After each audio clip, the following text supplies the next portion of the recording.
نہ کوئی نصیحت قبول کرے، یعنی اتنا نڈر ہو جائے کہ اسے کسی مصیبت اور کسی تکلیف کی پرواہ نہ رہے، کہ وہ حق تعالیٰ کی نشانیاں دیکھ کر بھی اطاعت نہ کرے۔ اور قلوبکم جب ہم نے پڑھا تو یہاں پر ہمیں یہ پتہ چلا کہ سختی میں گرفتار ہونے والا کوئی ایک انسان نہیں بلکہ پوری کی پوری قوم تھی، کیونکہ قوم کی ضمیر لگی جس سے مراد تم سب، یعنی وہ سب کے سب اس سختی میں برابر کے شریک تھے۔ اب یہاں پر اگر ہم ان کے دل کی سختی کو دیکھیں کہ اللہ تبارک و تعالیٰ کیا فرماتے ہیں، اللہ تبارک و تعالیٰ فرماتے ہیں من بعد ذالک۔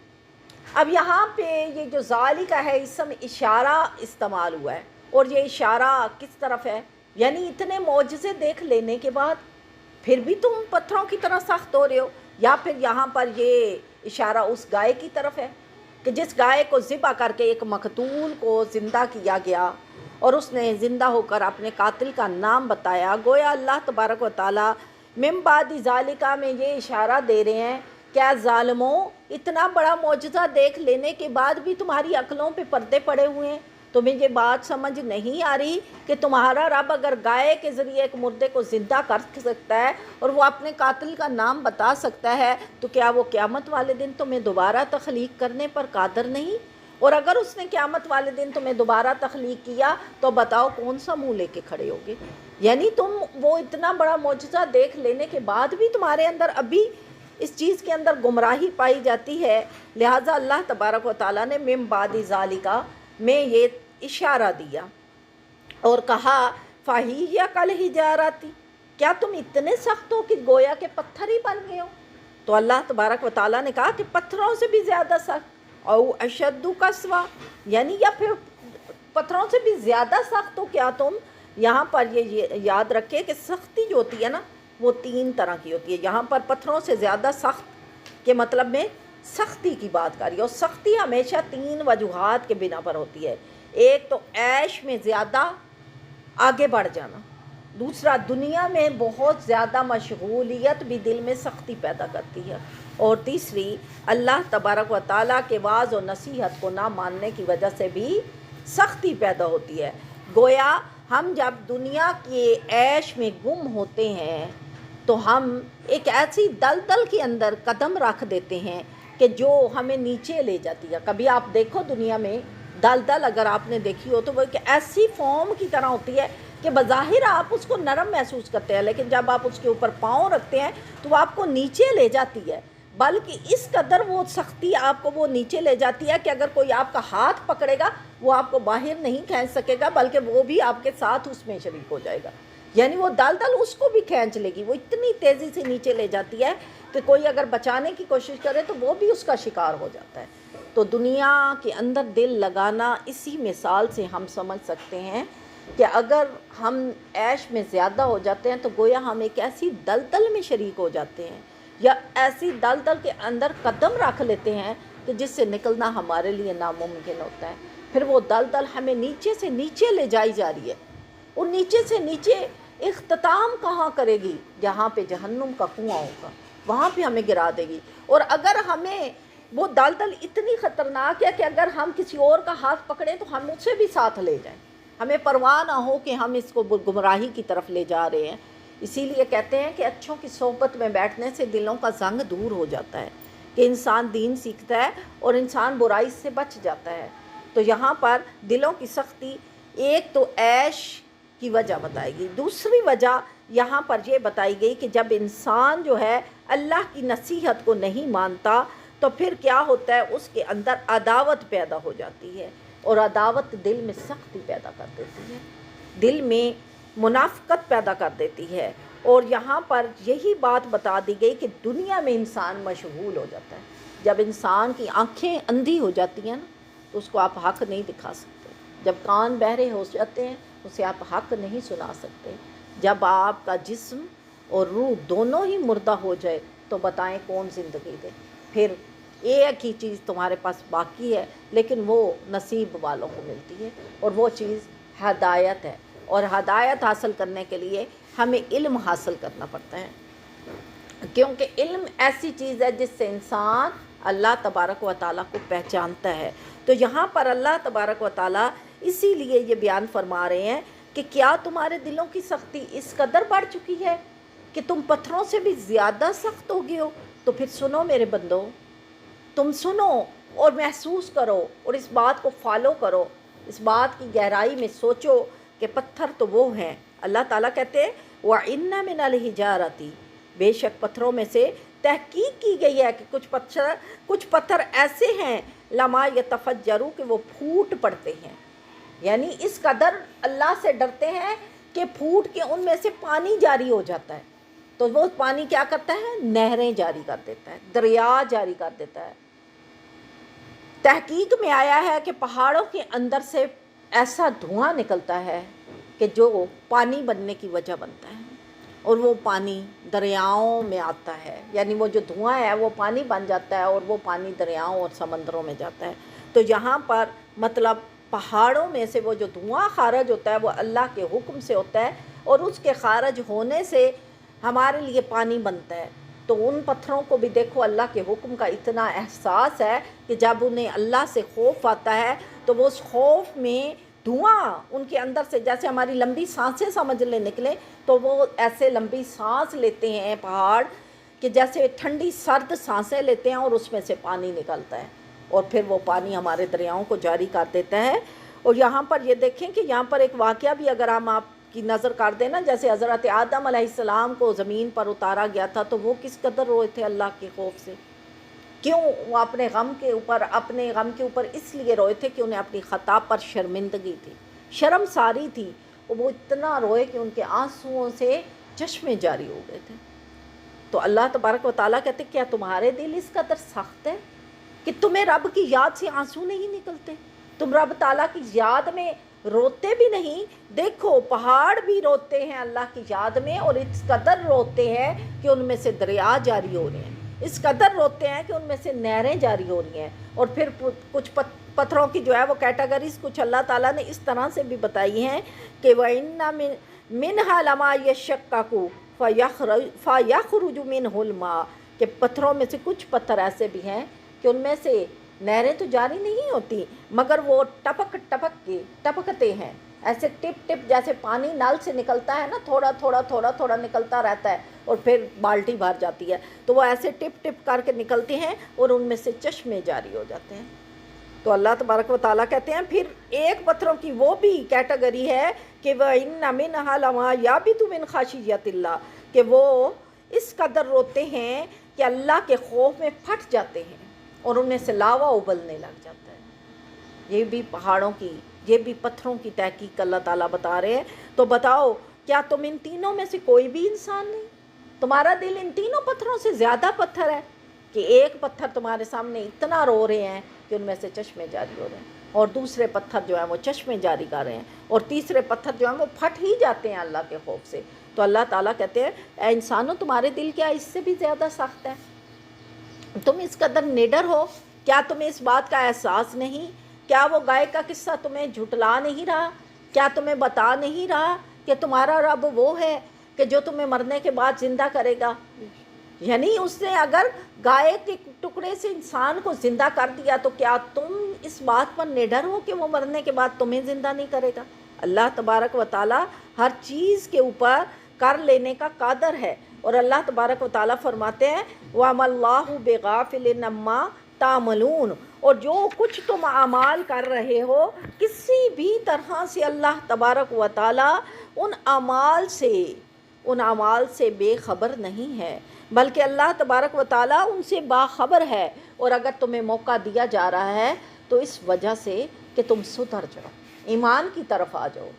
اور یہاں پر قرآن پاک میں یہ آیات اس لیے بیان کی گئی کہ ہم لوگ جو امت محمدی ہیں اس کو پڑھیں اور ڈر جائیں، کیونکہ قرآن پاک ہمارے لیے ہدایت کی کتاب بن کے آیا ہے۔ تو یہ آیت ہمیں جھنجھوڑ رہی ہے کہ اے امت محمدی کہیں تمہارے بھی دل اس بنی اسرائیل کے لوگوں کی طرح سخت تو نہیں ہوں گے کہ جنہیں اللہ تبارک و تعالیٰ نے اپنی قدرت کے عجائبات دکھائے، اور وہ ان تمام عجائبات کو دیکھنے کے بعد بھی اپنے دل کو نرم نہ کر پائے اور سخت ہو گئے، اور گناہ کرتے کرتے ان میں اتنی سختی آئی گویا وہ پتھر ہی ہوں، بلکہ اس قدر سخت ہوئے کہ وہ پتھروں سے بھی آگے بڑھ گئے کہ جن میں نہ آگ اثر کرے اور نہ ہی ان پر میخ وغیرہ گھس سکے۔ آپ دیکھیں کہ آپ پتھر کے اوپر آگ لگاؤ ہوا نہیں پگھلے گا، حالانکہ لوہا پگھل جاتا ہے۔ لوہا جو ہے اسے اگر آپ زمین وہ آگ کے اوپر کرتے ہیں نا پگھل جاتے ہیں، جیسے کہ حضرت داؤد علیہ السلام کے بارے میں قرآن نے ہمیں بتایا کہ ان کے ہاتھوں میں لوہا نرم ہو جاتا تھا اور وہ اسے پگھال کے تو اس سے زرائیں بناتے تھے جو جنگ میں کام آتی ہیں، تو لوہا پگھل جاتا ہے۔ دیکھیے سونے کو دیکھیے، وہ بھی کتنا سخت ہوتا ہے، ہارڈ ہوتا ہے نا، لیکن اس سے بھی پگھال کے زیورات بنا لیے جاتے ہیں، وہ بھی پگھل جاتا ہے اللہ کی یاد میں۔ تو کیا اللہ تعالیٰ کہتے ہیں تم ایک پتھر ہو؟ کیونکہ پتھر نہیں پگھلتا، پتھر کو آپ ابالے دیتے رہو پانی میں، وہ گرم ہوتا رہے چائے ہوتا رہے، وہ پگھلے گا نہیں، اس کو آپ کو توڑنا ہی پڑے گا کسی سخت چیز سے۔ اور اگر اس میں آپ کیل ٹھوکنے کی کوشش کرو گے کیل ٹیڑھا ہو جائے گا مگر پتھر کے اندر نہیں جائے گا۔ پتھر ایک ایسی چیز ہے کہ اس سے نہ آگ پگھلا سکتی ہے نہ کوئی چوٹ پگھلا سکتی ہے، بس اللہ کا حکم ہے کہ وہ اس میں سے وہ پانی جاری کر دیتا ہے۔ حضرت موسیٰ علیہ السلام کے پتھر کے بارے میں ہم نے دیکھا کہ اللہ نے جب اس کو حکم کیا تو انہوں نے ایک چوٹ لگائی تو ایک کونے سے 3 چشمے، دوسری چوٹ لگائی تو دوسرے کونے سے 3 چشمے، حتیٰ کہ انہوں نے چاروں کونوں میں چوٹ لگائی تو چاروں کونوں میں سے 3 چشمے نکل پڑے۔ تو اللہ تعالیٰ کہتا ہے کیا تمہارے لیے یہ نصیحت کافی نہیں کہ وہ پتھر جو آگ سے نہ پگھل سکے، وہ پتھر جو کیل سے نہ ٹوٹ سکے، وہ پتھر اللہ کی یاد میں اس قدر روئے کہ ان میں سے نہریں جاری ہو گئیں، ان میں سے دریا جاری ہو گئے۔ لیکن اے انسان تمہارا دل اس قدر سخت ہے کہ تم نصیحت کو اثر ہی نہیں کر سکتے، نہ تمہارے آنکھوں میں سے آنسو نکل رہا ہے، نہ تمہارے دل کی سختی جو ہے وہ کسی طرح سے کم ہو رہی ہے۔ کیا تمہیں اللہ کی ہیبت سے ڈر نہیں لگتا؟ کیا اللہ کی ہیبت جان کر تمہارا دل کانپتا نہیں؟ اسرائیلیوں کو اللہ تبارک و تعالیٰ فرما رہے ہیں اے اسرائیلیوں تم کو نرمی قلب کے 4 اسباب میسر تھے تو تم نے مصیبتیں بہت جھیلیں،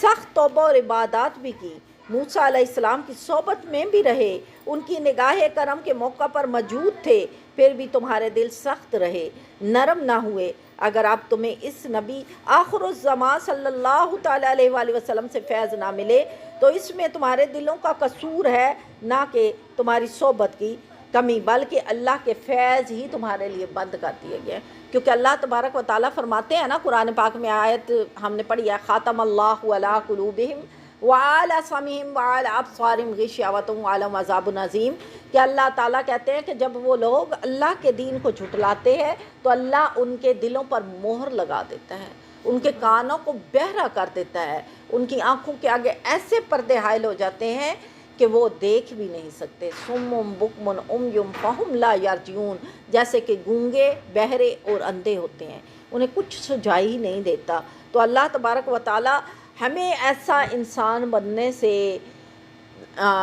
ہمیں ڈرنا چاہیے اللہ تبارک و تعالیٰ سے کہ اللہ تبارک و تعالیٰ ہمیں توفیق دے کہ ہم اس کے تابعدار بندے ہوں، اور ایسے بندے بنانے سے ہمیں پناہ عطا فرمائے کہ ہم ایسے بندے بنیں کہ جو اللہ سے نہ ڈرنے والے ہوں اور اللہ کے سامنے نڈر ہو جائیں۔ اللہ تبارک و تعالیٰ ہمیں ہدایت جیسی زندگی عطا فرمائے اور سیدھے رستے پر سچے طریقے سے چلنے کی توفیق عطا فرمائے۔ آمین، اللہم آمین۔